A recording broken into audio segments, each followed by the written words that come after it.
Sebenarnya ini masuk ke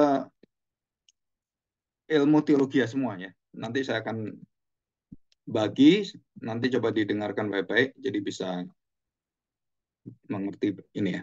Jadi bisa dengan jelas. Oke, sebelum kita mulai, kita masuk dalam doa dan kita mohon pertolongan Tuhan ya. Mari kita masuk dalam doa. Bapak yang baik, kami bersyukur di hadapan-Mu pada sore hari ini menjelang malam. Kami percaya bahwa Engkau memberikan satu kesempatan yang sangat indah dan satu kesempatan kami dibekali dan diberikan perlengkapan-perlengkapan secara mental, secara pelayanan, bekal yang sungguh-sungguh sangat berharga dan buat kami semuanya sungguh-sungguh bisa melayani dengan lebih baik dan jauh lebih indah di hadapan Tuhan. Dan jadikan mata kuliah ini menjadi satu mata kuliah yang betul-betul meresapi akan seluruh pelayanan kami dan juga jiwa kami, mental kami, sehingga bukan hanya kami bisa mengerti tentang mata kuliah ini, bagian-bagian dan juga isinya, tetapi kami juga bisa mengerti akan hati Bapa, mengerti akan hati Sang Gembala, Kristus sendiri. Sehingga kami bisa menjalani semua apa yang kami dengarkan, pengetahuan ini, sungguh-sungguh kami ditolong dan ditopang oleh kuasa Roh-Mu yang akan menghibur, menguatkan kami, dan di dalam Roh Tuhan, Roh Kudus inilah kami diberi kekuatan, kuasa yang sempurna. Dan kami percaya bahwa setiap hati kami adalah tempat yang sangat indah, baik Tuhan, yang sungguh-sungguh yang Tuhan inginkan, dan inilah satu hati yang sungguh-sungguh berkenan kepada Engkau. Bawalah hati kami dan kuduskanlah hati kami. Di dalam nama Tuhan Yesus kami serahkan doa kami ini. Amin. Oke, kita hari ini belajar tentang pastoral ya, atau teologi pastoral. Dalam bahasa praktisnya itu penggembalaan gerejawi. Penggembalaan jemaat lah ya, jadi sama. Penggembalaan gerejawi atau jemaat yang konotasinya juga tidak berbeda dan ada kaitan sangat erat sekali. Nah, kita akan pelajari jenis-jenis dari teologi. Kenapa kita belajar teologi jemaat gitu ya? Dan kenapa kita bisa mengerti ini dengan sesuai dengan firman Tuhan sehingga kita bisa sungguh-sungguh belajar dan mendapatkan banyak bekal-bekal yang akan membekali kita dan juga membuat kita semakin percaya diri dan semakin tahu apa yang dikehendaki oleh Tuhan, khususnya dalam pelayanan berkaitan dengan pengembalaan. Ya. Oke, kita akan melihat bagian yang selanjutnya. Nah, bagian ini adalah bagian yang memisahkan ya, ada jenisnya. Jenis itu bahasa Inggrisnya itu gender. Ya. Jadi kalau kita laki perempuan itu ada jenisnya. Jenisnya mau apa? Gendernya apa? Feminin, maskulin gitu kan. Pria, wanita. Nah, itu jenisnya. Nah, di dalam teologi ya, itu ada jenis-jenis teologi. Nah, biasanya teologi itu dibagi menjadi 4 atau paling banyak itu 5. Nah, perkembangan yang dulu ya. Jadi teologi biblika ada, teologi sistematika yang pernah kita pelajari juga yang berkaitan dengan bagaimana kita belajar dan bagaimana sistem pengetahuan dari iman kita itu di apa ya sistematis ya. Jadi dibuat kemudian orang bisa mengerti dengan gampang dan berkaitan satu sama lain sehingga orang mendapatkan teologi Kristen itu teologi Alkitab itu orang akhirnya bisa mengerti ada kaitan satu sama lain. Nah, kalau Biblika itu dia lebih ke arah teks atau sumber referensinya adalah Alkitab, firman Tuhan, dan ayat firman Tuhan, dan berkaitan dengan semuanya. Ini pernah saya jelaskan ya. Nah, yang ketiga, selain teologi biblika dan sistematika, ada teologi historika. Ya, teologi historikal. Nah, teologi historikal itu teologi yang berkaitan dengan sejarah gereja ya, bukan sejarah manusia, tapi bagaimana sejarah teologi itu, termasuk di dalamnya tokoh-tokohnya, bapak-bapak gereja, siapa yang memiliki pengajaran-pengajaran. Jadi contoh, Tritunggal pertama kali yang memberikan kata-katanya atau istilah sebutan Tritunggal itu adalah Tertullianus. Ya. Dan siapakah yang pertama kali membuat rekap atau membuat susunan pengakuan iman yang dulunya panjang, dan ada seorang pemuda yang sangat jenius dan sangat dikenang Tuhan. Nah, dia bernama Athanasius. Nah, seperti itu ya. Jadi historika itu belajar sejarah gereja, pemikiran-pemikirannya, juga bagaimana perkembangan-perkembangan pemikiran itu. Nah, itu historika sejarah gereja. Jadi ada sejarah gereja umum, sejarah gereja Indonesia, sejarah gereja dunia, dan dibagi menjadi negara-negara itu, dan sejarah gereja yang berkaitan dengan masa lampau. Para rasul, gitu kan, kisah para rasul, rasul-rasul yang ada, 12 rasul itu, kemudian sampai kepada gereja mula-mula. Nah, itu historika ya. Dan yang terakhir itu adalah berkaitan dengan teologi praktika, practical theology. Ya. Jadi teologi itu dari kata theos dan logos. Jadi logos itu pengetahuan, ya. Dan kemudian theos itu berkaitan dengan Allah. Jadi ilmu berkaitan dengan Allah yang bagiannya adalah hal-hal yang bersifat sehari-hari, kebutuhan sehari-hari dan berkaitan dengan praktisnya, bagian-bagian tindakan-tindakan kita, perkataan-perkataan kita. Nah, itu yang menjadi concern-nya itu adalah biasanya pelayanan gerejawi, interaksi, kemudian bagaimana pengajaran pengajaran gereja dibuat, disusun, dan ibadah juga sama. Dan bagaimana mulai dari ibadah, warna gereja ini apa, ibadahnya apa, perjamuan kudusnya bagaimana, baptisannya bagaimana. Nah, nanti kita ada bagian itu, tapi kita nggak mendetail ya, nggak khusus bagian pelayanan ibadah. Nanti ada pelajaran sendiri, ada kuliah sendiri. Itu kita ambil bagian-bagian yang dasarnya. Nah, kemudian selain itu ada penggembalaan. Jadi penggembalaan itu ada kunjungan, ada konseling gitu kan, ada beberapa bagian yang lain. Jadi ada 3 bagian besar, pengajaran, ibadah, dan biasanya penggembalaan. Nah, penggembalaan ini bersifat intrapersonal atau interpersonal. Jadi artinya begini, ya ini saya sebutkan di sini, ada penjelasannya nanti ya. Sebentar. Nah ini, ya. Nah, nanti nggak usah nyarat ya, dengarkan aja. Nanti di PPT-nya, PowerPoint-nya saya kasih. Nah, intrapersonal dengan interpersonal itu berbeda. Berbedanya apa? Inter itu artinya antar individu dengan individu. Jadi saya dengan orang lain, individu yang dekat dalam pelayanan, saya tim musik gitu kan.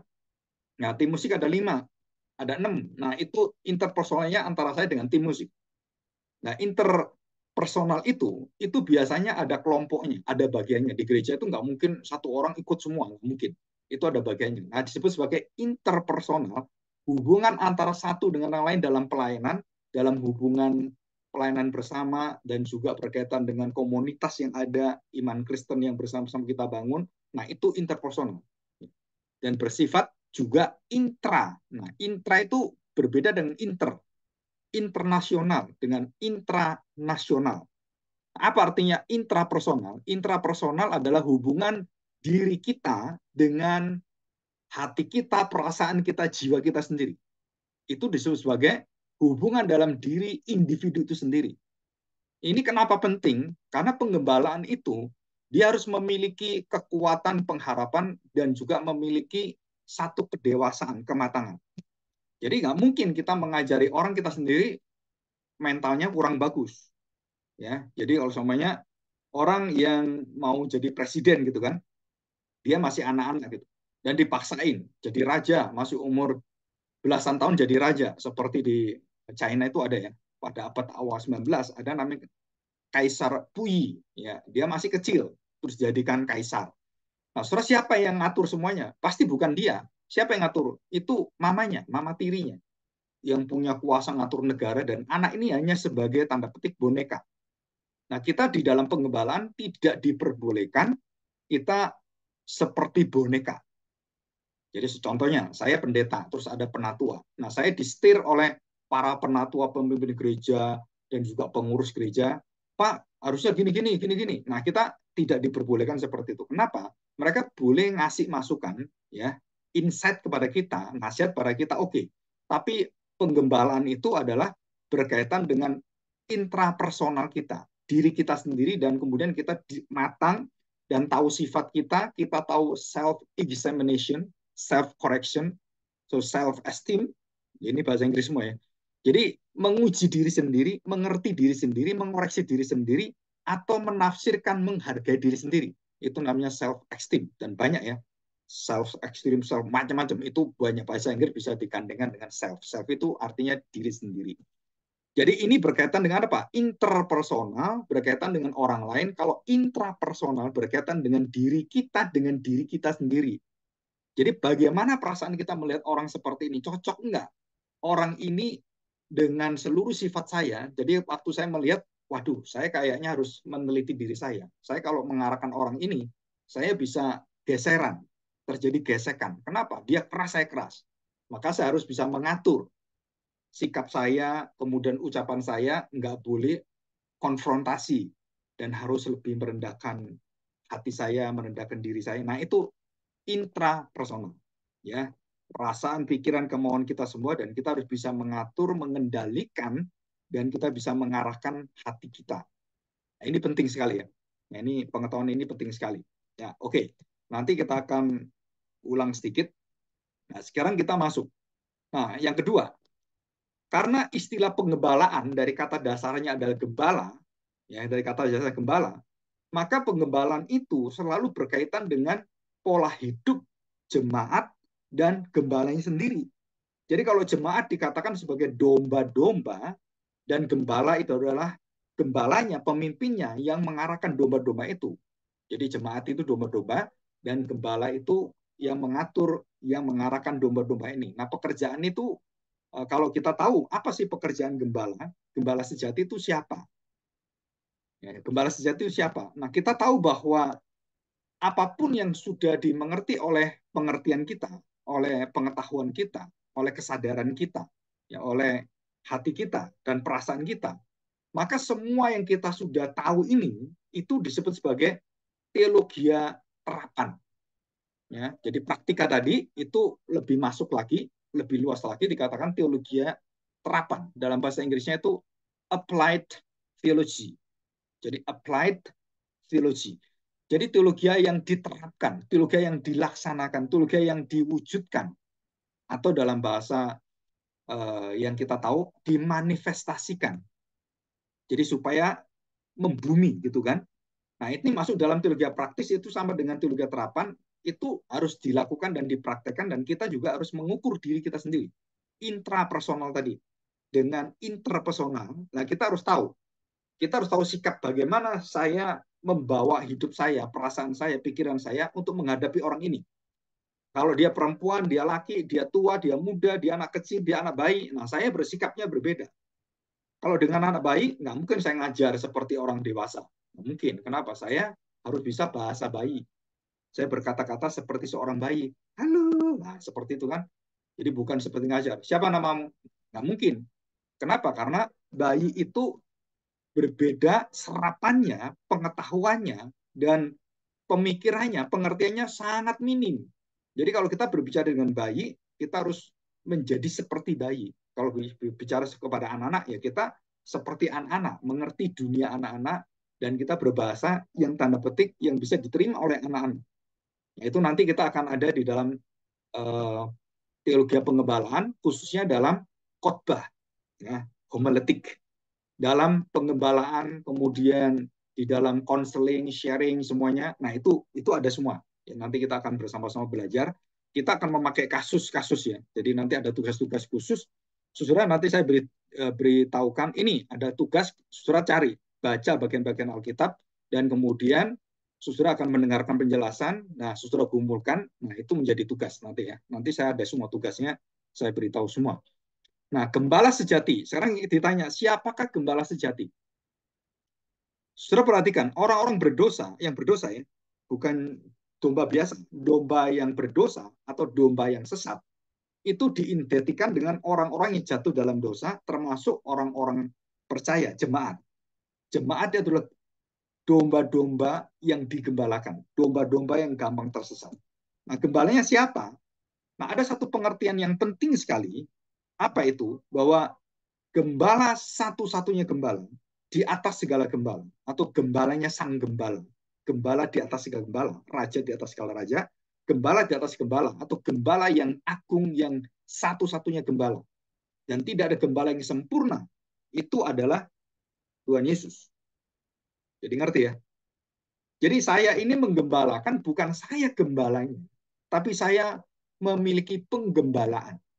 Memiliki otoritas. Memiliki wewenang yang berasal bukan dari diri saya. Yang berasal dari gembala yang agung. Jadi saya ini adalah mewakili representatif. Jadi representasi dari gembala yang agung. Nah, wujudnya siapa? Pada saya. Jadi sayalah yang akan menggembalakan jemaat dan jemaat tidak melihat Tuhan Yesus, melihat saya.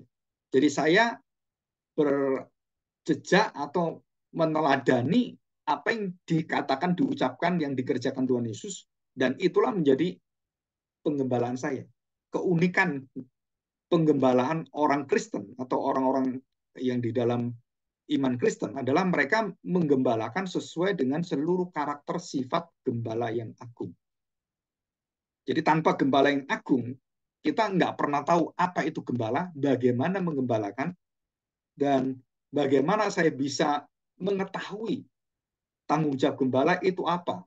Sesudah dikatakan bahwa gembala itu berani dan harus mau mengorbankan, membawa, dan menyerahkan nyawanya untuk domba-dombanya. Jadi kalau dombanya diserang singa, maka nggak boleh gembala itu lari. Aduh, dia takut. Kenapa?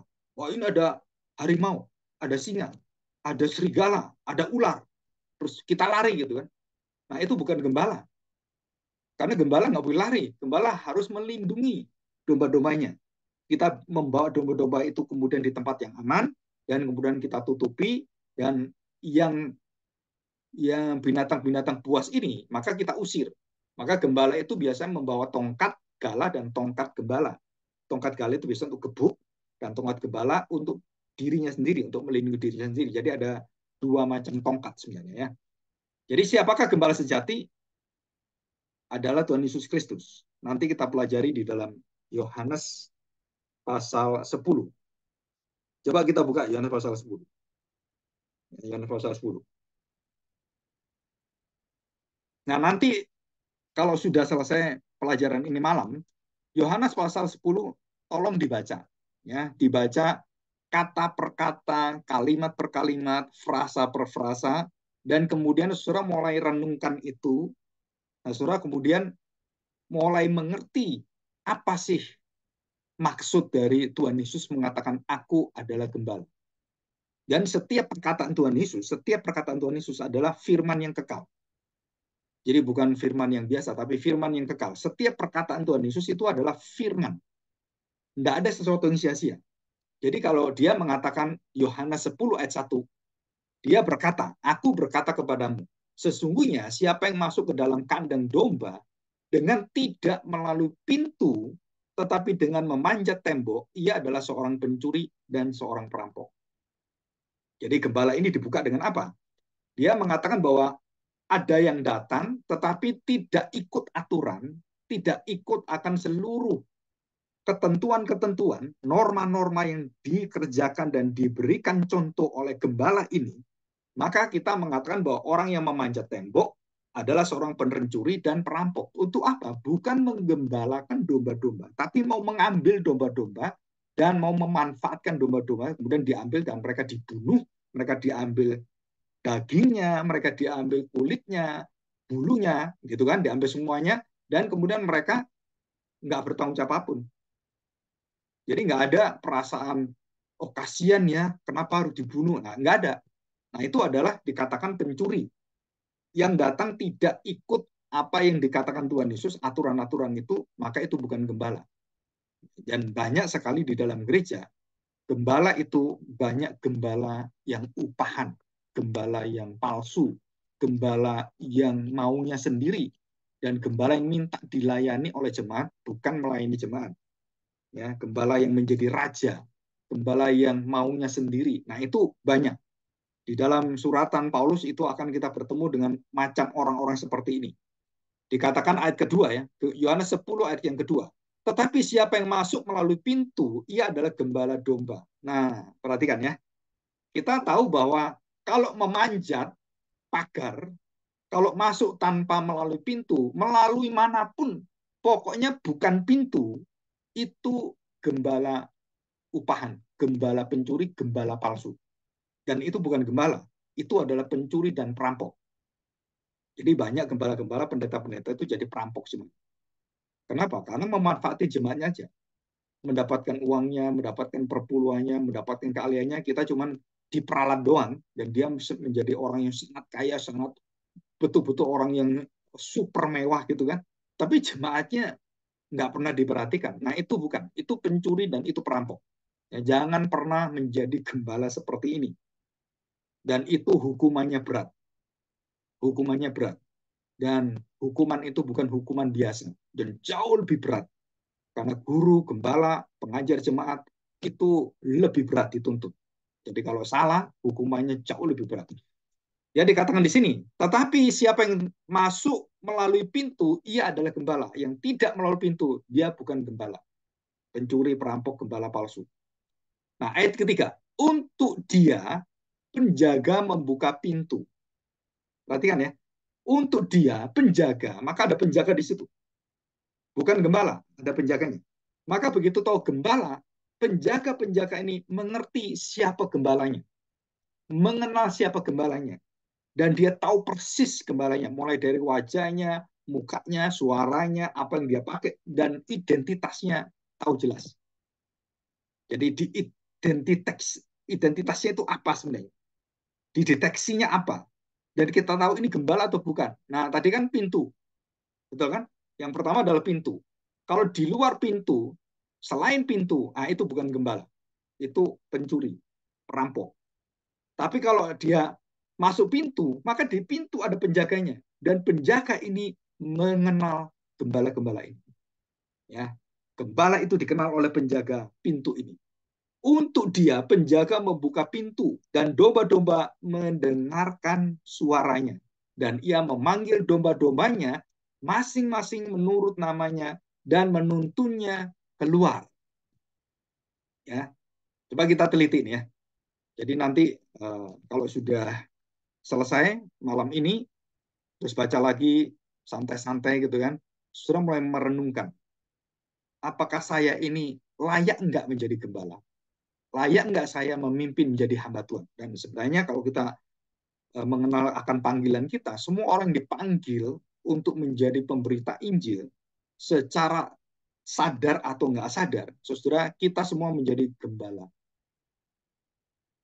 Ya, panggilan gembala itu bagi setiap orang percaya itu sebenarnya adalah orang-orang yang menggembalakan terutama dirinya sendiri, intrapersonal, dan menggembalakan orang-orang yang ada bersama dengan dia, keluarganya, anaknya, istrinya, pekerjaannya, pelayanannya. Nah, itu pasti ada penggembalaan.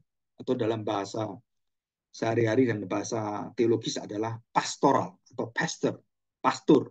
Ya, pastor itu dari kata pasture. Pasture itu satu padang belantara yang sangat bagus gitu kan. Dan di situ ada makanan yang sangat bagus untuk domba. Itu namanya pasture. Jadi itu seperti padang yang rumput yang sangat bagus sekali dari kata itu ya. Nah, saudara perhatikan ayat yang ketiga. Yang pertama, penjaga mengenal domba. Yang kedua, domba-domba mendengarkan suara gembalanya. Jadi bukan cuma mendengar, oh iya kenal itu. Bukan. Dia mendengar suara gembalanya dan domba-domba itu diperintah dan diatur, dipanggil oleh gembalanya. Mereka turut, mereka mendengarkan dan mereka melakukan. Jadi Pak, kalau saya gembala, jemaat saya nggak mau dengarkan saya. Itu artinya apa? Bahwa dia bukan dombamu. Dia bukan domba yang diserahkan Tuhan kepadamu dan bukan jemaatmu, bukan umatmu. Jadi jelas ya. Jadi kalau gembala ini berbicara, jemaat dombanya nggak mau dengarkan, terus kemudian dablek. Saudara, berarti itu domba yang nakal atau bukan domba kita. Domba yang tersesat, domba yang miliknya bukan domba kita, tapi domba orang lain. Karena dia mengenal suara gembalanya. Kalau kita mengajar dan kemudian mengatur dan mengarahkan, memimpin jemaat nggak mau, berarti kamu jangan beribadah di sini, jangan berjemaat di sini. Kenapa? Karena kamu tidak mendengarkan suara gembala. Jadi dikenal dari apa? Pertama, pintu. Ya, identitasnya pintu, harus melalui pintu yang benar. Akulah pintu. Tuhan Yesus mengatakan demikian kan. Yang kedua, dikenal oleh penjaga-penjaga. Tahu siapa penjaga ini. Jadi semua, siapakah penjaga ini sebagai ilustrasinya. Saudara, penjaga itu adalah orang-orang yang dipercaya, yang sudah mengenal gembala, dan yang bisa membuka dan taat pada gembala. Jadi gembala datang, penjaga pasti buka. Kenapa? Karena ini milik saya. Ini domba-domba saya. Jadi penjaga itu orang-orang yang melayani gembala. Jadi begitu datang, mereka kenal, dibuka. Dan setelah dibuka, domba-domba mendengarkan suara gembalanya. Ya, jadi kalau kita kan, hei si belang, hei yang putih, hei yang hitam, yang coklat. Ya dipanggil namanya dengan warna, dengan polanya, apapun kan banyak itu domba-domba. Nah, biasanya gembala itu memberi nama satu persatu domba-domba itu. Ya, yang kedua, yang ketiga, setelah mendengarkan suaranya, ia memanggil domba-dombanya. Jadi ada saling mengenal satu sama lain. Yang pertama, dombanya mendengarkan. Yang kedua, gembalanya yang memanggil. Jadi gembala memanggil, dombanya mendengar. Dombanya mendengar karena gembalanya memanggil. Jadi ini ada satu interaksi, satu pengenalan dan satu relasi yang sangat dekat dan bergantungnya sangat luar biasa. Jadi domba itu mati hidupnya bergantung kepada gembalanya. Dan gembalanya karena ditaati seperti itu, maka gembalanya melindungi nyawa dari domba-domba itu. Jadi dia mempercayakan kepada gembalanya dan gembalanya kemudian melindungi dombanya dengan nyawanya, dengan taruhan hidupnya. Dan dia percaya kepada gembalanya juga punya satu konsekuensi apa? Bertanggung jawab apa? Untuk memelihara, menjaga, dan melindungi gembala-gembala. Ini yang ketiga kan? Dan kemudian yang keempat, ya, yang keempat, menurut nama-namanya. Jadi bukan setiap domba itu berbeda satu sama lain. Setiap domba punya kelakuan, sifat, karakter, dan juga kesukaan, perasaan yang berbeda satu sama lain. Maka waktu domba itu diberi nama oleh gembala, maka namanya itu menunjukkan identitasnya. Jadi domba diberi nama oleh gembala, gembala memberi nama domba, itu bukan sembarangan. Karena dia memberi namanya adalah sesuai dengan karakter dombanya. Sesuai dengan apa yang Tuhan berikan kepada dia. Anugerahnya apa? Talentanya apa? Nah itu diberikan. Sesuai. Jadi Paulus diberi kemampuan oleh Tuhan dipersiapkan. Petrus dipersiapkan. Kemudian Matius, Markus, Lukas, dan semuanya. Dipersiapkan semuanya oleh Tuhan. Murid-murid Tuhan ini. Dengan masing-masing sesuai dengan karakternya, dengan identitasnya, dengan seluruh sifat-sifatnya, egoisnya, terus perasaannya, itu sudah disetting oleh Tuhan. Jadi diberi nama. Kamu bukan lagi Simon, namamu adalah Petrus. Mengenal ya cerita ini ya, Matius yang pasal 16 itu. Nah perhatikan ya, kita lihat ini. Jadi menurut namanya, kemudian yang terakhir, gembala menuntun domba-dombanya keluar. Untuk apa? Untuk memberi makan, untuk menyehatkan, untuk mereka berkembang biak, dan semakin banyak, semakin melimpah-limpah, dan menghasilkan bulu domba yang bagus, menghasilkan susu domba yang bagus. Nah, itu semuanya. Jadi zaman dulu itu mereka minum susu domba. Maka orang-orang zaman dulu kenapa sehat-sehat? Karena minumnya susu domba. Susu domba itu punya khasiat jauh lebih bagus daripada susu sapi. Jadi orang kalau kena paru-paru, kena apa gitu ya, susu domba itu sangat bagus. Ya, ada yang sekarang susu domba etawalin, ya etawa, yang domba yang hitam itu yang besar yang hitam putih itu, nah itu susunya berkhasiat sekali dan itu mahal dijual. Ya satu saset aja bisa 10.000. Ya oke, kita sudah tahu ini. Jadi ada ciri-ciri gembala dan bagaimana gembala itu dikenal. Nah, saudara nanti kalau ada tugas, saudara bisa mengambil tugas ini. Ciri-ciri gembala yang pertama, satu, dikatakan di sini kan, gembala masuk melalui pintu yang sah dan bukan loncat. Artinya bahwa dia punya jalurnya, dia punya aturannya, dia punya legalitasnya, dia punya jalan validasinya, dan kemudian dia dikenal oleh penjaga-penjaga itu. Setelah itu, bukan hanya dikenal, tapi dia juga mendengarkan seluruh apa yang dikatakan oleh gembala.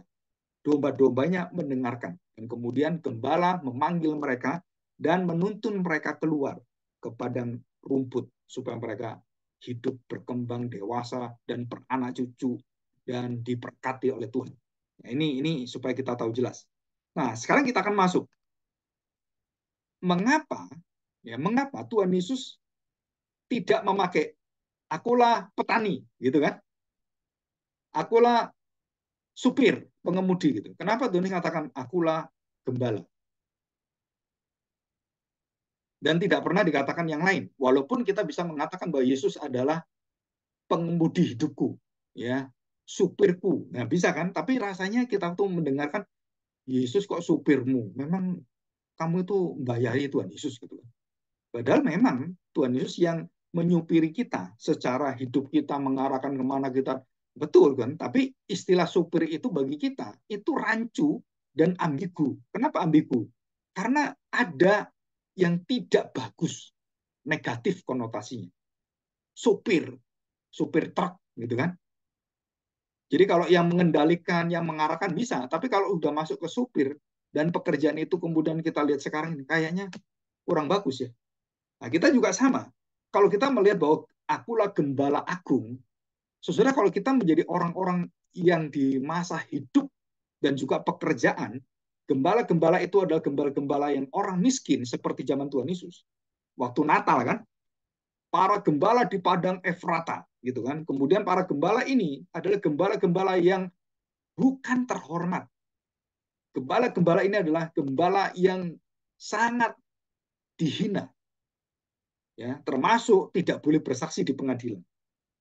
Orang-orang seperti ini, ya, perempuan, gembala, dan banyak syarat-syaratnya di dalam hukum Yahudi itu, kalau di dalam pengadilan itu termasuk gembala domba ini tidak boleh, gembala-gembala yang pinggiran ini tidak boleh sebagai saksi, harus ada orang yang lebih baik, yang lebih layak, lebih berpendidikan.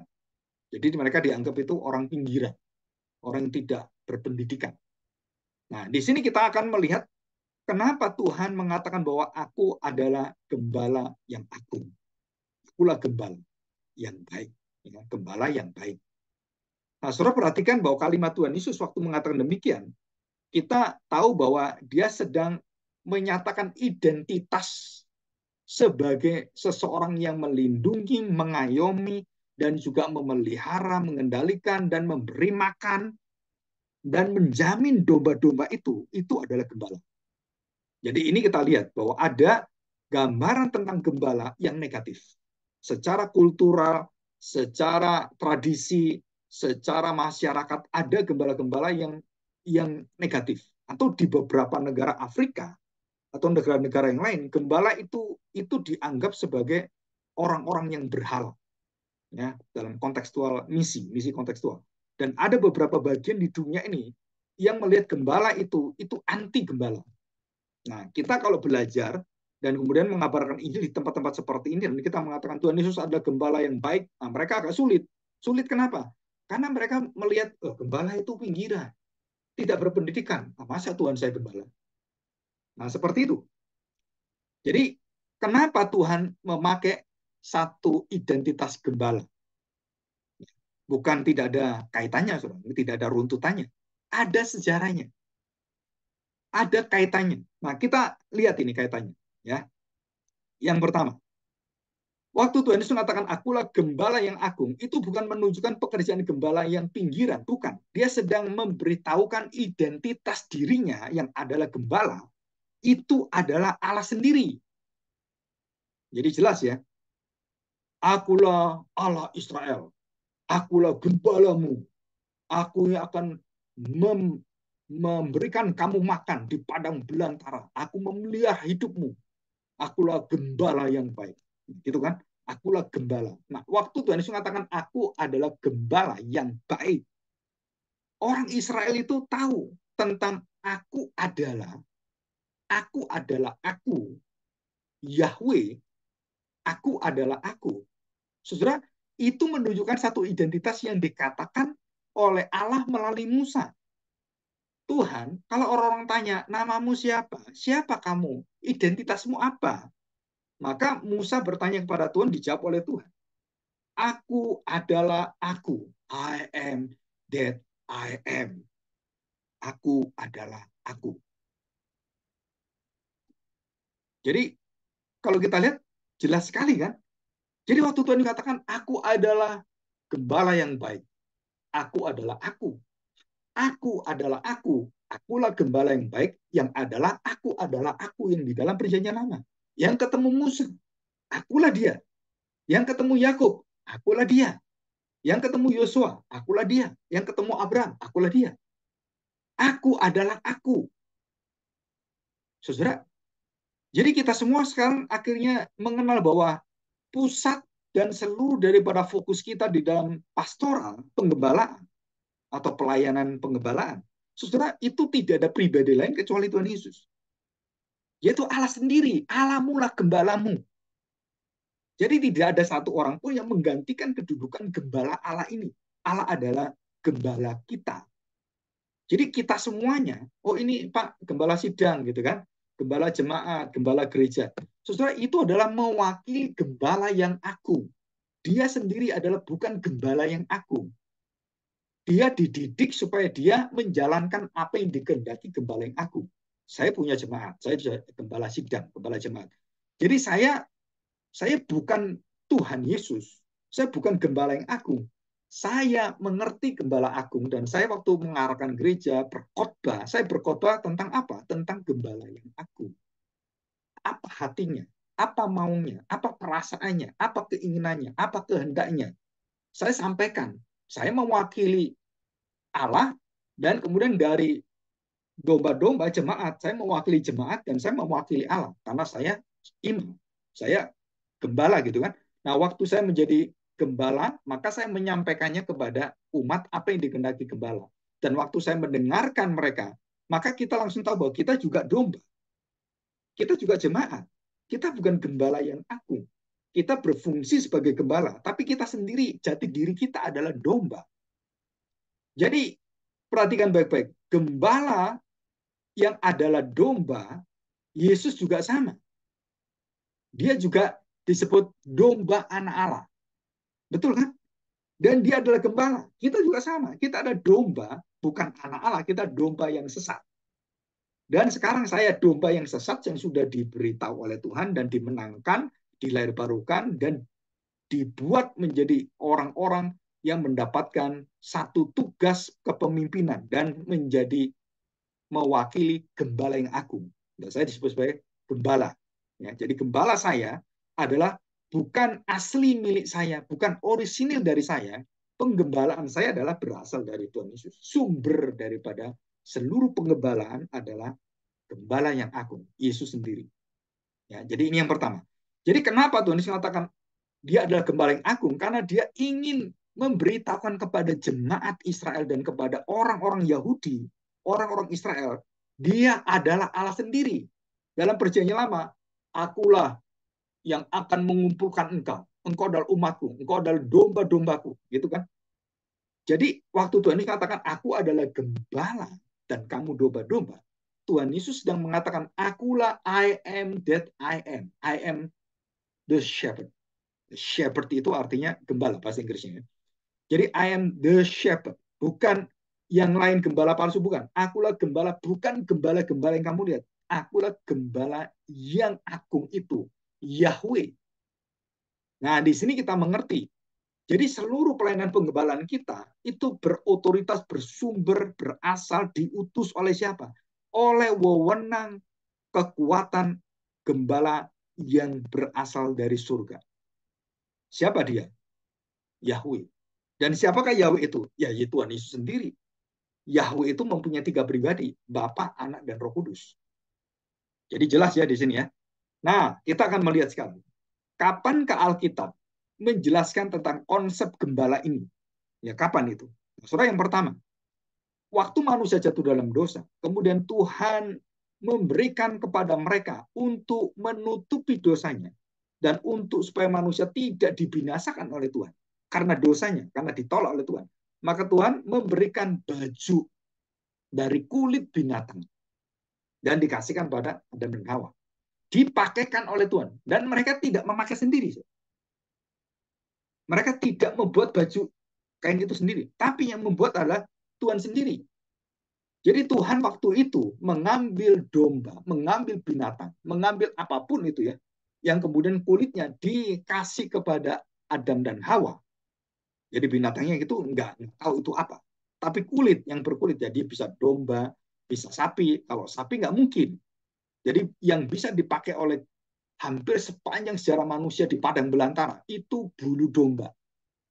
Jadi kita nggak bisa memastikan bahwa Adam dan Hawa memakai bulu domba. Kita nggak tahu karena nggak dikatakan. Tetapi dari apa yang berlangsung dalam sejarah hidup manusia dari dulu sampai sekarang, yaitu orang di padang belantara itu pakai bulu domba, pakai bulu kambing juga bisa, tapi kan gatal. Kalau domba lebih bagus. Nah, sudah jadi Allah sebagai gembala dan dia menyerahkan domba dan menyembelih domba, mengambil kulit domba itu dan memberikan pengorbanan domba atau binatang itu yang berkulit dan kemudian diberikan pada Adam dan Hawa. Nah, ini adalah konsep pre-shepherd, konsep awal penggembalaan. Jadi dimulai dari mana? Dimulai dari ibadah pertama kali. Waktu manusia jatuh dalam dosa, Allah menjadi gembala dan memberikan anak domba kepada manusia. Inilah tanda perjanjian, kulit binatang itu. Jadi saudara perhatikan baik-baik. Jadi di sini kita mengerti bahwa ini semuanya berkaitan. Tidak ada sesuatu yang dikatakan Tuhan Yesus. Itu serampangan. Ini Tuhan Yesus ngajar dari mana? Kok tiba-tiba ngajar seperti itu? No, enggak, saudara. Apa yang diajarkan Tuhan Yesus hampir semuanya itu berkaitan dengan seluruh perjanjian lama. Hampir semuanya. Tentang orang buta, tentang orang tuli, tentang pelacur, tentang wah itu semuanya. Itu berkaitan dengan seluruh apa yang dinubuatkan dalam perjanjian lama. Di dalam Yesaya khususnya. Jadi orang timpang, orang bisu, itu waktu dia menyembuhkan orang ini, itu sudah dinubuatkan, sudah diproyeksikan jauh sebelumnya, dan kemudian disinarkan dan disaksikan di dalam seluruh hidup Tuhan Yesus. Semua berasal dari perjanjian lama. Termasuk konsep gembala ini. Nah, yang kedua sekarang. Yang kedua, perhatikan. Nah, kita tahu bahwa istilah pertama kali gembala itu muncul, yang pertama kali ya, bukan kepada Adam, tapi kepada Habil. Kain dan Habil. Kain seorang petani, tapi Habil seorang peternak, dan dia seorang gembala. Nah, seorang gembala yang kemudian mati dalam kebenaran, dalam penyembahannya yang benar itu, dan kemudian dibunuh oleh Kain. Ya, dibunuh oleh Kain. Nah, kenapa dibunuh oleh Kain? Karena ada satu yang tidak nyaman. Ada sesuatu yang membuat Kain itu marah. Kenapa marah? Karena dia memberikan persembahan. Dia menyembah Tuhan dengan memberikan persembahan. Dan persembahannya itu dia berikan semuanya. Dan seolah persembahan itu bentuknya secara besar. Dia banyak sekali. Karena itu pertanian kan. Tapi kalau kita lihat, Habil memberikan satu korban saja. Satu korban. Dan diberikan itu. Tapi Tuhan berkenan pada Habil. Dan Tuhan tidak menerima persembahan atau penyembahan dari Kain. Nah, di situ timbullah satu kuasa benih dosa pertama kali. Nah, ini akan terus masuk dalam seluruh manusia, termasuk ke semua sekolah teologi. Iri hati itu benih seluruh daripada kebencian yang akan terjadi peperangan, permusuhan, dan kehancuran. Dari mana itu asalnya? Iri hati. Kenapa saya nggak diterima? Dia lebih jelek. Kenapa saya baik? Dia nggak diterima. Kenapa saya nggak dihormati? Padahal saya lebih mengerti, saya lebih pinter, saya lebih tahu, saya lebih berkompeten. Kenapa dia nggak bisa? Kok dia yang diterima? Nah, ini nanti masuk di dalam seluruh ilustrasi perumpamaan Tuhan Yesus. Kepada anak yang sulung dan kepada anak yang bungsu. Anak yang sulung iri hati dengan anak yang bungsu. Ini bagian dari apa? Bagian daripada pelayanan kita di dalam penggembalaan. Nanti kita akan melihat ini ya, motivasi penggembalaan kita apa, itu nanti ada semuanya. Jadi kita tahu bahwa mulai dari Firdaus, manusia jatuh dalam dosa, ibadah pertama kali adalah Tuhan memberikan pengorbanan dan mengambil kulit binatang dan dia pakaikan itu. Nah, ini menunjukkan pra-awal konsep gembala.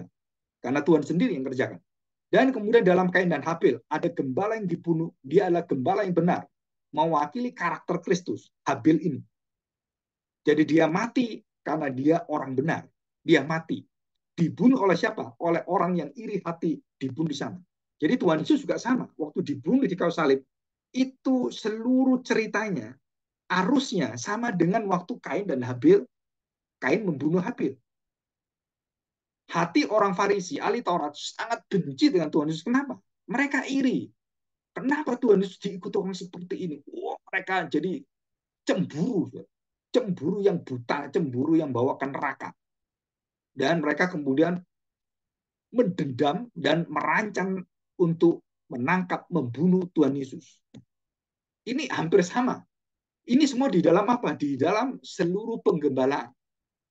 Ya, kita akan menghadapi penggembalaan jemaat atau apapun, masalah apapun, saudara, itu nanti kita lihat ujung-ujungnya adalah sesuatu yang bersifat ketidakadilan yang muncul dari manusia berdosa. Iri hati itu ketidakadilan yang sama. Kenapa saya kok nggak diperhatiin? Kenapa dia diterima? Kenapa? Sepertinya ini keadilan. Padahal enggak. Padahal kamu tahu bahwa kamu itu salah. Tapi kamu menuntut keadilan dan kemudian kamu membalaskan keadilan dengan hukummu sendiri dan membunuh Habil. Ini pemerkosaan keadilan. Ini hukum yang diperkosa. Dengan cara apa? Dengan cara dia sendiri, maunya sendiri. Ya. Nah, ini kita tahu bahwa ini berarti berkaitan dengan pekerjaan gembala. Pekerjaan kita sebagai gembala sidang, sebagai gembala jemaat, pemimpin, ataupun sebagai penginjil, misioner, sama, so. Nanti kita akan menerima pekerjaan ini karena kita berkaitan dengan interpersonal dan intrapersonal kita. Kita harus hati-hati. Ya, itu yang kedua. Jadi Tuhan, kemudian Habil, dan yang ketiga adalah Abraham dan seluruh keluarganya adalah seorang gembala. Walaupun Abraham bosnya gembala. Dia punya gembala-gembala, tapi dia juga bagian dari penggembalaan. Dan gembala yang betul-betul gembala, yang ikut betul-betul menjadi berdiam dengan domba-dombanya, itu adalah Yakub. Ya, jadi orang pertama kali yang menjadi gembala, betul-betul gembala dan terjun di situ, yang di dalam Alkitab adalah Yakub. Nah, kita masih ingat kan? Yakub menggembalakan, ada yang kasih pelontang-pelontang, terus kemudian ditoto-toto, dikasih sumba gitu kan, dikasih tinta yang sumba itu supaya binatangnya nanti jadi miliknya dia semua. Wah, itu cerita semua. Itu adalah penggembalaan. Ya. Nah, saudara, nanti kalau saudara lihat, penggembalaan itu kemudian berkaitan dengan apa? Dengan iri hati lagi. Dengan keadilan lagi. Laban tidak memperlakukan Yakub dengan adil. Dan Laban mengakali Yakub, meliciki Yakub supaya kawin dengan Lea dulu, bukan Rahel. Kenapa? Karena Lea anak pertama. Menurut adat istiadat seperti itu. Jadi dia mempermainkan Yakub. Tapi Yakub karena cinta kepada Rahel, nggak apa-apa 7 tahun kerja lagi sebagai gembala lagi. Jadi 14 tahun sebagai gembala hanya karena mengejar pacarnya, sang cintanya, kekasihnya. Karena dia cinta benar dengan Rahel. Dia tidak cinta dengan Lea, tetapi akhirnya menjadi istrinya. Dan dia terima dan punya anak, bukan nggak punya anak. Dan anaknya banyak melalui Lea. Dan juga nanti ada gundik-gundiknya kan, ada 12 suku bangsa Israel. Anak Yakub itu bukan anak sembarangan. Itu anak dari, saudara kalau tahu, poligami. Jadi satu laki-laki dengan 4 wanita.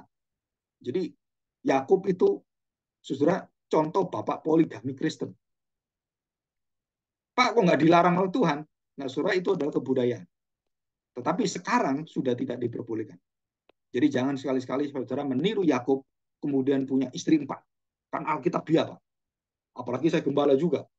Dan saya orang kaya. Saya gembala domba-domba saya ada ribuan. Saudara ikut zamannya Yakub saja. Jangan hidup sekarang. Ya, karena kita tidak diperbolehkan berpoligami. Ya, karena Alkitab mengajarkan dengan progresif dan itu semua jelas. Nah, saudara, yang selanjutnya siapa? Setelah Yakub siapa? Saudara perhatikan. Musa. Ya. Musa dididik oleh Tuhan Di dalam hal apa? Sama seperti kita. Saudara, mending kita di STT, dididik 4 tahun setengah, 5 tahun, atau 8 tahun lah bagi yang bodoh. Yang nggak lulus-lulus gitu kan, ngulang-ulang sampai 8 tahun. Saya punya teman itu 8 tahun sekolah teologi di luar negeri. Kenapa nggak lulus-lulus? Jadi kalau kita lihat, bayangkan Musa dididik Tuhan untuk menjadi gembala jemaat, dipersiapkan berapa tahun? 40 tahun. Kita 4 tahun aja udah, aduh, lama lama ting gitu kan. Lamanya, ya ampun, lama-lama sekali. Musa dididik oleh Tuhan 40 tahun di padang belantara. Sebagai apa? Sebagai gembala. Jadi ini gambaran saya buka gitu ya. Kenapa? Karena kita harus tahu betapa berharganya seorang gembala. Betapa terhormatnya kita menjadi gembala. Walaupun kenyataan hidup kita, gembala itu disalah mengerti, dicaci maki, pokoknya nggak ada yang benar lagi. Tapi jangan khawatir, saudara. Kenapa? Karena ini pekerjaan bukan pekerjaan manusia. Karena jemaat tahu, kita tahu kelemahan mereka, kita bisa mendengar mereka, mendengar caciannya, kritikannya, nggak apa-apa, saudara. Kenapa? Karena itu bagian daripada penggembalaan kita. Kita punya hati yang sabar seperti Musa, lemah lembut seperti Musa, dan mengerti jemaatnya seperti itu. Tegar tengkuknya jemaat, keras hatinya orang Israel. Musa tahu semuanya. Dan dia seorang gembala, dipersiapkan oleh Tuhan, ngatur domba-domba 40 tahun. Itulah persiapan yang kita nggak pernah tahu. Ya, pra-planning Tuhan. Persiapan-persiapan yang dipersiapkan oleh Tuhan kepada Musa itu sebagai gembala. Dan kemudian dia menggembalakan jemaatnya, tadi kan domba jemaatnya, sama 40 tahun. Jadi 80 tahun Musa itu mengembalakan domba 40 tahun, mengembalakan umat Israel 40 tahun. Jadi ini adalah satu pekerjaan yang sangat agung sebenarnya, yang sangat indah. Tetapi banyak orang yang akhirnya tergeletak di tengah jalan karena pengembalaan itu akhirnya tidak diterima dengan panggilan Tuhan, tidak diterima dengan satu hati yang betul-betul tahu hati gembala, hati gembala yang agung. Saudara, setiap gembala harus sudah mempersiapkan diri untuk memberikan nyawanya bagi domba-dombanya. Jadi bukan domba-dombanya memberikan nyawanya bagi gembalanya, bukan. Ya, kecuali itu masuk dalam ibadah penebusan. Ya, pengorbanan, penebusan, korban binatang korban gitu kan. Nah, ini penggembalaan bukan di situ. Jadi dimensinya lain. Jadi setiap kita menjadi gembala, saudara diberi persiapan apa? Saudara diberi kekuatan oleh Tuhan, kuasa oleh Tuhan, hikmat oleh Tuhan. Untuk apa? Menggembalakan jemaat. Ini bukan kuasa biasa. Saya lebih daripada 35 tahun menjadi gembala dari umur 27 tahun. Ya. Sekarang saya mendekati umur 60 tahun. Coba bayangkan bagaimana rupanya, kesulitannya, tantangannya sebagai gembala melihat jemaat yang berbagai macam latar belakang, aturan, perasaan, terus kemudian pendidikan, bahasa. Saya ketemu dengan orang-orang yang dari berbagai negara, berbagai suku, ras, bangsa, dan bagaimana mereka bertengkar, bagaimana kita harus mendamaikan, sampai ada yang benci sampai berpuluh-puluh tahun, dan kemudian mereka salah mengerti berpuluh-puluh tahun, akhirnya mereka berangkul-rangkulan, dan bagaimana mereka akhirnya, waduh kalau tahu seperti ini, kenapa nggak dari dulu Pak Agung diberitahu kami semuanya? Kalau tahu ini seperti ini, wah kenapa kita dibiarkan? Ya saya nggak tahu, saya kan baru masuk gereja ini baru 2 tahun. Yang lama kan masih ada, tapi ya dibiarkanlah masalah kalian. Kalau saya nggak, saya cari kenapa kalian kok bisa duduk aja nggak mau dari ujung ke ujung. Jadi dua ibu ini nggak mau akur. Jadi pasti ada masalah. Nah, saudara, masalahnya sebenarnya sepele. Kenapa?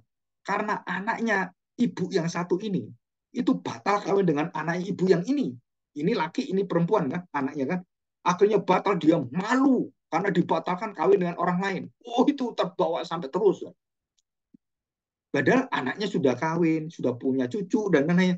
Kenapa perasaan itu masih dibawa? Akhirnya saya ketemukan dan kita bicara, Dan kita kemudian ya menjelaskan sampai berapa kali itu, sampai berbulan-bulan ketemu lagi, sampai akhirnya kuasa Tuhan, roh Tuhan, dan firman akhirnya membukakan hati ibu ini, dan ibu ini akhirnya mereka menjadi berteman. Dulu duduknya jauh, sekarang setiap ke gereja cari, Cik, sini sini, duduk bareng. Sampai anak-anaknya datang, wah aneh ini, dulu aduh lihat aja nggak mau, sekarang mama kok bisa duduk sebelah itu. Kan sudah selesai masalah. Kita kan orang-orang yang damai sejahtera, merdeka di dalam dosa kita. Nah, bisa ngomong gitu sampai anaknya, wah hebat juga ini mama ini. Jadi sekarang udah bagus ya. Iya, akhirnya mereka nggak ada lagi dendam antara yang nggak jadi kawin dengan anaknya masing-masing, dengan suami istrinya masing-masing. Ya akhirnya mereka baik. Nah itulah pengembalaan ya. Ini contoh ya, contoh yang saya berikan pengalaman saya, dan banyak soal pengalaman saya. Mulai dari yang pahit, getir, sampai yang konyol gitu kan. Itu wah itu sudah saya alami banyak ya. Jadi saya harapkan saudara bisa belajar ini. Oke. Nah, setelah Musa siapa? Saudara masih ingat tokoh satu lagi yang sangat hebat. Saudara, seorang bisa mengalahkan Goliat. Ya. Apa pekerjaannya? Siapa itu yang mengalahkan Goliat? Daud. Apa kerjaan Daud? Sebagai gembala. Betul kan? Dan bagaimana Goliat yang gede seperti itu nggak bisa dikalahkan dengan alat perang, nggak bisa dikalahkan dengan senjata-senjata yang luar biasa, tameng, perisai, tombak, pedang, enggak, saudara. Dikalahkan dengan apa? Dengan batu kali, dengan katapel. Makanya Goliat waktu melihat Daud yang kecil mungil itu, dan dia raksasa, katanya badannya tuh lebih daripada 3 meter. Karena dulu orang dulu gede-gede, dan keluarga Goliat raksasa semua. Saya pernah melihat Nephilim ya di arkeologi di uh, YouTube juga ada. Saudara tahu raksasa itu kepalanya itu hampir 1 meter. Kepalanya doang loh, semeter, hampir semeter. Badannya gimana? Dan tulang belulangnya udah ditemukan di mana-mana. Udah ada. Jadi ada manusia raksasa. Ada. Karena itu ada tulang-tulangnya dan kemudian dikumpul. Wih, orang ini gede sekali. Bisa lebih dari 5 meter ini. Ada yang bisa sampai hampir 9 meter. Ini tulangnya dikumpulkan. Gede segini. Nah, saudara, kita nggak tahu apa yang terjadi masa lalu raksasa-raksasa ini. Tapi Alkitab mengatakan bahwa tanah Kanaan itu dipenuhi dengan raksasa. Dan pengintai-pengintai mengatakan apa? Waduh, kita ini seperti belalang, kecil-kecil, bisa seperti belalang. Mereka gede-gede, nggak mungkin kita menang. Aduh, udahlah, udah pulang aja. Pulang. Kenapa? Nggak mungkin. Nah, saudara, siapa yang bisa mengalahkan raksasa itu? Senjatanya lengkap, kekuatan lengkap, terlatih. Siapa, saudara? Gembala. Jadi pekerjaan penggembalaan kita, saudara, kelihatannya sepele, kelihatannya kecil, kelihatannya gembala, menggembalakan. Saudara jangan macam-macam. Kenapa? Kuasanya gembala itu bisa menjatuhkan, menggugurkan raksasa masalah-masalah hidup jemaat. Dan bisa diketapel dengan firman Tuhan, dengan kuasa Tuhan, jatuh itu semua. Nah itu Daud, pada zaman Daud, yang sangat luar biasa itu. Ya, nah, kita lihat sekarang. Jadi Daud dipersiapkan Tuhan, Musa dipersiapkan Tuhan, Yakub dipersiapkan Tuhan. Ya. Sampai terakhir adalah Amos. Ya, Amos. Nah, saya tidak cerita secara detail. Jadi Amos bagaimana dia menjadi nabi dan bagaimana dia akhirnya menubuatkan tentang Tuhan Yesus yang akan dilihat dan kemudian disembah oleh orang-orang, termasuk di dalamnya adalah tentang gembala-gembala. Ya, termasuk kitab Mika.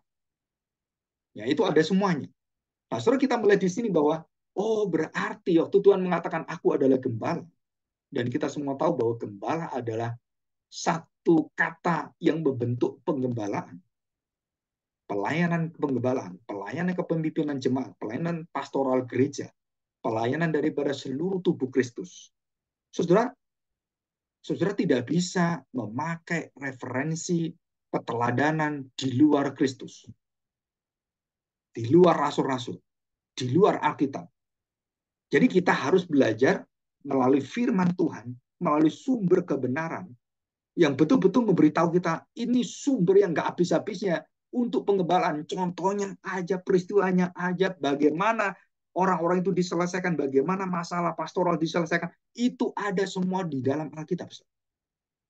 Ya, nanti saya akan berikan contoh. Oh, ini masalah keluarga, masalah pengajaran, masalah kepemimpinan. Oh, ini masalah dengan uh, antar jemaat, pengajaran sesat. Nah, itu surat itu penggembalaan ada semua. Dan itu kaya sekali di dalam suratan Rasul Paulus khususnya ya. Dan kita akan belajar nanti. Ya, oke. Nah, kita lihat sekarang. Jadi, saya pikir udah cukup ya untuk menjelaskan tentang penggembalaan.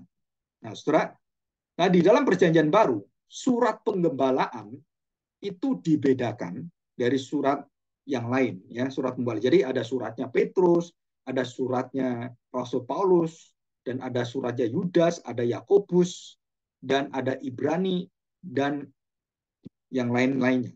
Nah, saudara, kenapa dibedakan? Karena tulisan-tulisan itu ada tulisan yang berkaitan dengan kehidupan jemaat dan bagaimana mereka masalah-masalah yang ada. Masalah sunat, masalah baptisan, masalah makanan, masalah eh, apa ini tentang LGBT, masalah tentang penyembahan berhala, dan banyak sekali masalah di sana. Dan itu semua masalah penggembalaan. Ya, nanti saya akan berikan satu proyeksi, saudara, apa yang harus saudara kerjakan waktu saudara nanti diberi tugas. Ya, contohnya seperti ini. Ini contoh aja ya. Contoh.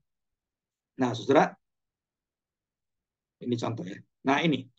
Nah, saudara, ini nanti saudara bisa baca ya. Ini ada semua di PowerPoint. Contoh yang pertama adalah saudara nanti diberi kemampuan dan diajar untuk searching. Problem searching. Jadi saudara akan tahu ini masalah apa sih. Dan masalah itu saudara harus klasifikasi. Ini masalah keluarga, masalah ajaran sesat, masalah kepemimpinan, masalah tentang sunat, masalah tentang tradisi, masalah tentang Taurat, atau masalah apa? Kok sampai terjadi pertengkaran, terjadi satu, yaitu ketidak ada pertemuan perdamaian. Nah, yang pertama, jadi saudara dia diminta untuk meneliti, searching, mencari problemnya apa, dari jenisnya apa, asal mulanya apa, siapa yang memulai, berkaitan dengan siapa. Yang kedua, setelah kemudian problem itu ada, maka kita harus menganalisa, mengerti dulu. Oh, ini bagaimana seperti, oh ini salah ngerti. Jadi pengertian ini salah, sudut pandangnya di mana ini? Sudut pandangnya dia, oh dia lihatnya di sebelah kiri, kalau ini jadi sebelah kanan. Jadi bagaimana? Coba ditukar. Nah, kamu di sini, kamu di sini. Akhirnya kedua orang, oh iya, berarti salah sudut pandang. Jadi kalau kamu berada di sini, saya berada di sana. Akhirnya mengerti. Kenapa? Karena dianalisa, kemudian kita tahu, oh berarti saya udah tahu ini. Saya mengerti. Dan kemudian dianalisa, dan kemudian terbuka, terjadi satu percakapan komunikasi yang baik, yang lemah lembut, dan kemudian kita tidak saling cakar menyakar, tidak saling menggigit gitu kan, dan kita kemudian terbuka, dan gembalalah yang mengarahkan, dia yang membuka itu semuanya ya. Dan tidak setiap masalah penggembalaan saya itu berhasil ya. Saya beritahu, ada beberapa masalah-masalah penggembalaan yang akhirnya tidak terselesaikan, terutama adalah jika terjadi perceraian. Jadi kalau sudah masalahnya sudah mentok mateng, datang ke gembala, datang ke pendeta. Tapi masalahnya mereka sudah urus surat cerai. Jadi udah mentok baru datang ke pendetanya. Datang untuk apa? Minta izin cerai. Saya ngomong, kamu datang sini untuk apa? Boleh nggak cerai? Ya nggak boleh. Kenapa kamu datang? Kenapa nggak waktu masalah kamu datang? Ya, udah Pak, kita udah nyelesaikan nggak bisa. Akhirnya ya udah mentok, udah bisa. Dan saya beritahukan, nah ini karena masalahmu dari awal, yang dari kecil kamu nggak bereskan, maka semakin besar, semakin sulit. Kalau sudah apinya kebakar di mana-mana, nggak bisa dipadamkan. tinggal korbannya siapa, yang terbakar siapa, yang hancur siapa. Jadi kalau kita menggembalakan selalu harus hati-hati dengan apa? Masalah itu harus dideteksi awal, problem searching.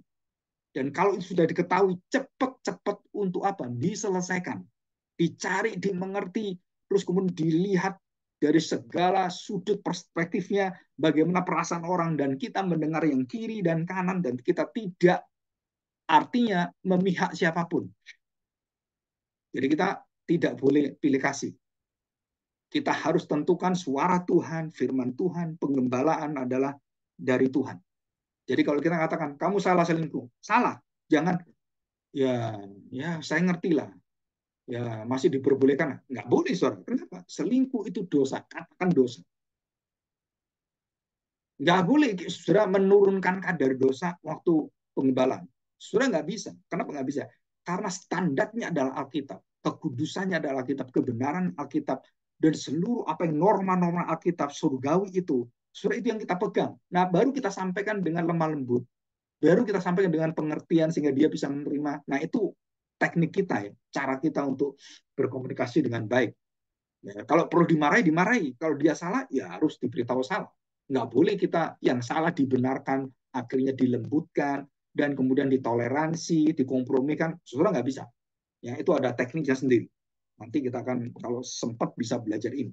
Dan yang ketiga, saudara, setelah dianalisa, yang horizontal, dan kemudian kita harus tahu, saudara, ada masalah-masalah yang bukan berkaitan dengan horizontal, tapi berkaitan dengan hal yang vertikal. Apa artinya? Hal-hal yang rohani. Ya, contoh, ya ini contoh. Ada orang-orang tertentu yang mempersembahkan diri yang berkaitan dengan dunia roh. Ya, sampai kemudian ini berkaitan dengan hubungan rumah tangga, hubungan keluarga. Dan kemudian problemnya masuk dalam keluarga. Maka di situ sang istri bertanya kepada suami, kok kayaknya kita ini nggak ketemu-temu ya? Ada yang nggak beresin. Masalah hatinya baik, ngertinya baik, tapi ada yang nggak beresin. Rohani kita ini ada yang nggak beresin. Terus kemudian nggak ketemu. Suatu hari lebih dari 2 tahun. Dan akhirnya ketemu. So. Karena sang suami, anaknya mama yang sangat dicintai ini adalah anak yang diserahkan kepada tanda petik rumah-rumah berhala. Nah, di situ ada satu ikatan dan anak ini terikat dengan dunia roh itu. Jadi ini bukan masalah cuma horizontal, tapi ini ada masalah vertikal dengan dunia yang tidak kita lihat.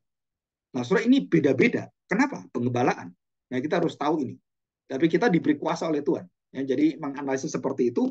Nah, yang ketiga, saudara, apa yang terjadi setelah problem searching selesai, problem analyzing selesai, understanding selesai, dan ketiga, saudara, baru saudara mulai mencari solvingnya di mana. Bagaimana saya bisa menangani masalah-masalah ini. Terus apa yang harus kita lakukan? Saudara belajar hikmat Allah berbeda dengan hikmat manusia. Di dalam 1 Korintus pasal 1 sampai pasal 3. Nah, saudara baca di sana. Apa itu hikmat Allah? Apa itu hikmat manusia? Aku datang bukan dengan kuasa kata-kata. Aku datang dengan kuasa Roh Kudus. Bukan dengan kuat kuasaku, tapi dengan Roh Kudus. Zakaria pasal 4 ayat 6. Nah, saudara, artinya apa? Bahwa setiap problem solvingnya, kalau kita orang Kristen dalam gereja, saudara, selalu bermuara dan dibereskan di dalam kekuatan cara-cara ilahi, hati ilahi, pengampunan ilahi, kesabaran Kristus. Dan itu harus ada. Nah, baru setelah problem solving selesai, saudara, kita masuk dalam konsekuensinya. Akibat dari masalah ini, saudara harus jelaskan. Ya, karena saya pernah ikut kelas master counseling di Jakarta, ya di STTRI Reform Jakarta ya. Dan hampir setahun setengah saya ikut. Maka saya bisa banyak mengerti tentang cara-cara konseling. Nah, saudara, banyak orang yang tidak memikirkan akibat setelah semua problem solving diselesaikan. Saudara, kita tidak melihat dampaknya, konsekuensinya. Saudara, ada dampaknya, ada akibatnya. Dan akibatnya itu bisa ya sedikit, kemudian ya bisa diterima. Ada yang akibatnya saudara nggak bisa diterima. Jadi betul-betul pisah. Jadi pisah itu artinya apa? Jadi nggak ketemu lagi. Pisah. Nah, soal di dalam Alkitab ada problem solving yang betul-betul pisah. Itu Paulus mengatakan dengan satu kalimat yang terakhir, aku serahkan kepada iblis. Itu problem solving. Jadi Paulus sudah bowat, sudah angkat tangan, termasuk angkat kaki. Ya bukan jatuh ya, angkat kaki. Dia sudah berusaha dengan segala cara, dengan seluruh hatinya. Orang ini tetap mengajarkan aliran sesat. Alexander Tuhan Tembaga. Dan banyak yang lain.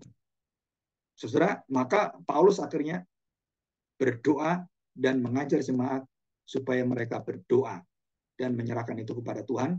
Dan yang terakhir, saudara, yang paling mengerikan, udah serahkan pada iblis. Wah, itu waktu saya belajar konseling, apa artinya serahkan pada iblis, saudara? Waduh, itu seru sekali. Ya, nanti kita belajar kapan-kapan kalau kita ada sempat. Di master konseling itu biasanya ada pelajaran-pelajaran itu ya. Nah, yang kelima, yang terakhir, kesimpulannya. Jadi apa yang kita pelajari dengan kita melihat masalah-masalah yang ada dalam hidup kita pribadi, diri kita sendiri, dengan keluarga kita, dengan sesama pelayan kita, termasuk dengan teman-teman sekamar kita, sekos, dan seasrama. Saudara, kita sedang diajar untuk menggembalakan diri kita, menggembalakan teman kita. Kita belajar saling menggembalakan, saling mengerti, saling menerima, saling betul-betul membuka hati kita untuk mau dilembutkan, mau ditegur. Jadi saudara, ada yang keras, ada yang asal ngomong, ada yang gampang melukai hati, ada orangnya tenang, ada yang berpikir, kadang-kadang dia merasa sakit hati. Saudara, itu kenyataan hidup. Jadi kita nggak bisa menolak orang-orang dengan bermacam-macam yang nggak sesuai dengan hati kita. Kenapa? Kita diberi hati oleh Tuhan, hati gembala. Coba bayangkan kalau kamu jadi Tuhan. Dia menerima orang berdosa dengan bermacam-macam tabiatnya, wataknya, sifatnya, karakternya. Saudara, siapa tahan? Musa itu nggak tahan. Sampai dia mengatakan, aduh Tuhan, udah ini jemaat gimana ini katanya. Tahu gini aku, aduh matilah saya. Biarlah. Tapi nggak bisa, saudara. Kenapa? Karena kamu dipercaya sebagai gembala. Kamu memimpin jemaatmu. Yang memimpin aku bukan kamu. Mintalah kuasa padaku. Nah, banyak orang-orang gembala, kita yang memimpin dan mengarahkan, dan juga para hamba Tuhan, misionaris, penginjil gitu kan, pendeta, dan pengurus penatua, diakan semuanya. Sudah banyak orang-orang yang tidak mau kembali kepada kuasa Tuhan. Kuasa Roh Kudus. Kuasa yang bersumber, yang menyegarkan kita. Seperti Elia, disegarkan fisiknya, diberi makan oleh burung gagak, dan disemangati oleh Tuhan, diberi kuasa oleh Tuhan, dibangkitkan oleh Tuhan. Sama, so. Kita juga sama. Nggak ada gembala yang sempurna kecuali Tuhan Yesus. Dan kita semua ditopang semua. Orang-orang di sekeliling kita ini menopang kita. Nggak ada orang hidup dalam pelayanan itu bisa berdiri sendiri. Nggak ada. So. Saya kalau nggak ditopang oleh istri saya, dan kemudian dimengerti oleh anak saya, nggak pernah saya bisa seperti ini. Dan tidak dimengerti oleh jemaat saya, nggak mungkin saya bisa seperti ini. Mereka bisa ngerti, oh ya bisa Pak Agung, silakan mau ngajar boleh, gitu kan. Nah, bersyukur kenapa? Berpengertian, mengenal siapa gembalanya. Saya punya talenta mengajar dan mereka tahu, oh ya Pak, silakan Pak, Tuhan akan memakai Bapak lebih luas lagi. Kami bersyukur. Jadi mereka nggak ada menolak, nggak mau. Mereka nggak ada satu egoisme dalam hati mereka. Mereka serahkan pada Tuhan, mereka berdoa. Dan saya biasanya kalau ada masalah, ada tawaran, saya minta mereka berdoa. Coba doain ini. Ada nggak dari kalian yang merasa keberatan? Nanti ngomong dan saya. Atau ketemu kita ngomong. Nah, saudara, kita terbuka semuanya. Jadi akhirnya mereka yang, oh saya nggak bisa gini-gini. Nah, saudara kita ketemu. Oke, kalau perlu, ya saya yang ngalah. Oke lah, kalau sementara ini nggak bisa, oke, kita konsentrasi ke dalam. Nggak apa-apa. Yang ini kita tunda dulu. Kita kerjakan ini dulu. Nah, saudara, itu cara-cara pengembalaan. Ya, oke. Nah, kita lihat ini. Ya, sebentar lagi kita akan istirahat. Nah, kita lihat kata dari gembala. Nah, saudara perhatikan ya. Ini saya ambil dari TDNT, ya, Dictionary New Testament, ya. Perhatikan, saudara. poimen. Nah, saudara perhatikan, poimen itu kata benda yang artinya adalah itu gembala. Yang kata dasarnya gembala itu adalah dari penggembalaan. Jadi waktu orang yang mengatur, memimpin, mengarahkan, terus kemudian bukan hanya ngatur, memimpin, mengarahkan, terlibat di dalamnya seluruh proses, seluruh keutuhan hatinya, perasaannya, seluruh hidupnya, itu ikut di dalamnya. Jadi gembala itu bukan hanya ngatur, itu namanya manajemen. Gembala bukan hanya ya artinya itu seperti pemiliknya, itu namanya owner. Tapi gembala adalah saudara seluruh hidupnya dipanggil untuk melayani jemaat. Jadi servant.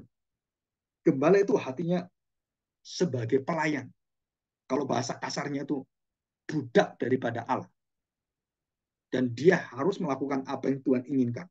Yesus melakukan apa, kamu lakukan apa. Saudara, kita harus betul-betul menaruh seluruh egois kita, perasaan kita, harus kita taruh. Untuk apa? Supaya kita tahu bahwa kemuliaan Allah itu akan terhalangi pada saat kita egois. Pada saat kita merasa lebih ngerti, lebih pinter, lebih berkuasa, lebih ngerti rohani daripada kamu. Saya lebih terhormat dari kamu. Saya lebih rohani dari kamu. Sebenarnya itu yang membuat kita akhirnya tidak bisa melihat melayani dengan rendah hati. Nah, ini kata poimenan adalah bukan hanya dia mengarahkan, bukan hanya memimpin, tetapi juga membawa domba-domba jemaatnya untuk bersama-sama dengan gembala itu. Dan mereka diberi makan firman Tuhan. Mereka diarahkan dan mereka bertumbuh dan mereka dijagai, mereka kemudian terikat dengan gembalanya dan mereka saling mengasihi satu sama lain. Nah, itu dari kata poimen. Ya. Oke, ini singkat aja. Landasan Alkitabnya dari mana? Saudara, landasan Alkitabnya ada dari perkataan yang terjadi antara Tuhan Yesus dengan Petrus, ya Rasul Petrus. Yohanes 21, coba kita lihat ya, saya bacakan. Yohanes 21, ayat yang ke-15. Sesudah sarapan, Yesus berkata kepada Simon Petrus, Simon, anak Yohanes. Jadi Tuhan Yesus itu kalau ngomong, disebut namanya, anaknya siapa, nah saudara ingat baik-baik. Enggak banyak Tuhan Yesus ngomong seperti ini.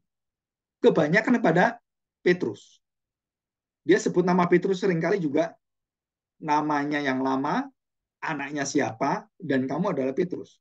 Kan gitu kan, yang sudah diberi nama kan, kamu Petrus. Simon, anak Yohanes, artinya saudara, terjadi satu keterikatan, satu pribadi antara Kristus dengan Petrus. Saudara, itu bukan ikatan cuman murid dengan guru, tapi ikatan antara hidup mati, guru, manusia, pencipta, dengan ciptaannya. Dan ini hubungannya hubungan bukan dimensi yang biasa, ini multidimensi dan dimensi kekal ilahi surgawi. Dimensi yang Tuhan buka kepada Petrus. Simon anak Yohanes, apakah engkau mengasihi aku lebih dari mereka ini? Dikatakan, kamu mengasihi aku lebih dari mereka? Apa jawab Simon? Benar Tuhan, benar. Seolah-olah aku itu lebih cinta kamu dari semuanya. Benar Tuhan, aku lebih cinta dari kamu. Aku mengasihi kamu. Saudara, bahwa aku mengasihi engkau. Saya tanya, saudara, kenapa Petrus berani berkata seperti ini? Habis dia menyangkali Tuhan Yesus. Harusnya malu dia. Benar kamu cinta saya. Kan dia orangnya tuh sok nyombong, saudara. Ya, songong gitu kan. Petrus itu orang sanguin, jadi seringkali membesarkan diri, membualkan diri. Dan waktu ditanya kedua kali, saudara, sama. Ya, terus Tuhan Yesus mengatakan apa sebagai penutup percakapan itu? Gembalakanlah domba-dombaku. Ya, yang kedua juga sama. Simon anak Yohanes, apakah engkau mengasihi aku? Kedua kali. Benar Tuhan, engkau tahu bahwa aku mengasihi engkau. Kata Tuhan Yesus, gembalakanlah domba-dombaku. Ini tiga kali semua. Dan yang ketiga, Simon anak Yohanes, apakah engkau mengasihi aku?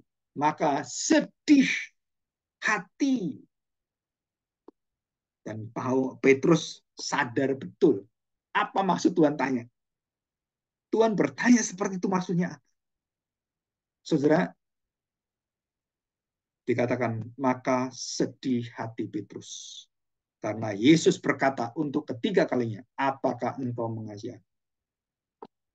Dan ia berkata kepadanya, Tuhan, engkau tahu segala sesuatu. Nah ini kuncinya.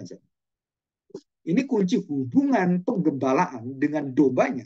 Dan akhirnya domba itu menjadi gembala juga. Yang digembalakan akhirnya menggembalakan domba-domba yang lain. Domba yang digembalakan akhirnya menjadi gembala. Dan kemudian dia mengembalakan domba-domba yang seperti dia jatuh, dia menyangkali, dia jatuh kesombongannya. Dia diminta untuk mengembalakan orang-orang yang pernah jatuh seperti dia. Dan dia merasakan apa itu penggembalaan. Tuhan, engkau tahu segala sesuatu. Engkau tahu bahwa aku mengasihi engkau. Bukan karena dosaku. Bukan karena aku menyangkali engkau. Engkau tahu cintaku padamu itu mengasihi engkau. Tuhan engkau tahu. Engkau lebih tahu dari aku. Karena ini adalah kasihmu. Bukan kasihmu. Nah, saudara. Jadi di sini Tuhan menanyakan kasih agape. Kasih agape. Dan kemudian Tuhan Yesus memberikan satu kalimat. Kasih filia yang ketiga. Untuk apa? Bahwa secara filia pun, apakah kamu mengasihi aku secara manusia, Simon? Sebagai temanmu, Simon. Sebagai rekanmu, Simon. Oh, dia sedih. Ya Tuhan, engkau tahu kelemahan saya. Nah, kalau kamu sudah tahu, gembalakan domba-dombaku. Seorang gembala adalah seorang yang tahu kelemahan dirinya di mana. Dan dia tahu diri bagaimana menggembalakan orang. Nah, ini gembala yang baik. Gembala yang mengerti posisi dirinya. Dan tidak pernah songong. Tidak pernah omdo. Nggak pernah ngesok. Tapi betul-betul dia memberikan hatinya. Dia memberikan seluruh hidupnya. Nah, saudara, ini pelayanan nggak mudah. Kenapa nggak mudah? Karena ini kuasa Tuhan, bukan kuasa manusia. Ini penyertaan Tuhan, bukan penyertaan manusia. Saya masih ingat, setiap kali saya jatuh, kemudian saya emosi, kemudian saya, saudara, disitulah letak bahwa saya harus tahu siapa diri saya. Ya, nanti besok atau 2 hari lagi saya akan jelaskan pengalaman saya. Ya, beberapa pengalaman saya pribadi dan bagaimana Tuhan itu kemudian mengubahkan, merestorasi banyak sekali. Ya, dan semuanya hampir karena tinggi hati, iri hati termasuk di dalamnya. Ya, kita terjebak dalam hal seperti ini. Oke, nah saudara, ini satu referensi Alkitab, landasan Alkitab pada lesin. Nanti kita jam yang kedua setelah istirahat kita akan membahas tentang motif daripada seorang gembala. Ya, jadi saya pikir hari ini cukup sekian. Nanti kita istirahat sekitar 15 menit. Kalau ada pertanyaan, tolong dikasih ke saya. Ya, kalau ada pertanyaan, ya, di-share ke saya, bisa di